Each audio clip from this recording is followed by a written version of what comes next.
இங்கே இருக்கக்கூடிய இந்த ட்ரைபாடு ஒரு வேர்ட்டிக்கலான ட்ரைபாடு, அதாவது வேர்ட்டிக்கலாக மேலேருந்து கீழே கவர் பண்ணுற மாதிரி இருக்கும். மார்க்கெட்டில் இருக்கிறதுலே இன்றைக்கி சீப்பாக இருக்கக்கூடியது இதுதான்.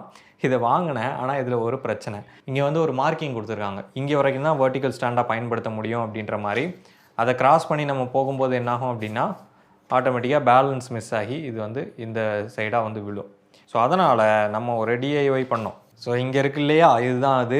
ஸோ இங்கே வெயிட் ஓவராக இருக்கிறதுனால தானே இது இப்படி கீழே சாயுது. ஸோ அதனால் வந்துட்டு நம்ம என்ன பண்ண போகிறோம் அப்படின்னா இந்த இடத்துல ஒரு வாட்டர் பாட்டிலை தொங்க விட போகிறோம். ஸோ நம்ம இந்த மாதிரி வாட்டர் பாட்டிலை தொங்க விடும்போது அது வந்து இந்த கேமராவை வந்து பேலன்ஸ் பண்ணிக்கும். வெயிட்டை எப்படிப்பா மேனேஜ் பண்ணுவேன், ஏன்னா 1 லிட்டர் வாட்டர் பாட்டில் தான் இருக்குது, அது 1 கிலோ தான் தாங்கும் அப்படின்றதுனால வெயிட்டை மேனேஜ் பண்ணுறது சிம்பிள் தான். இதோட டிஸ்டன்ஸை நம்ம கம்மி பண்ணோம் அப்படின்னா வெயிட் குறையும். இப்போ பார்த்தீங்கன்னா இந்த ஸ்டாண்டு இந்த பக்கமாக சரியுது, அதே டிஸ்டன்ஸை இன்க்ரீஸ் பண்ணோம்னா வெயிட்டு கூடும். சிம்பிள். டிஸ்டன்ஸ் அதிகப்படுத்தும் போது அங்கே டார்க் வந்து அதிகமாகும். ஸோ அந்த கான்செப்டில் தான் ஒர்க் ஆகுது.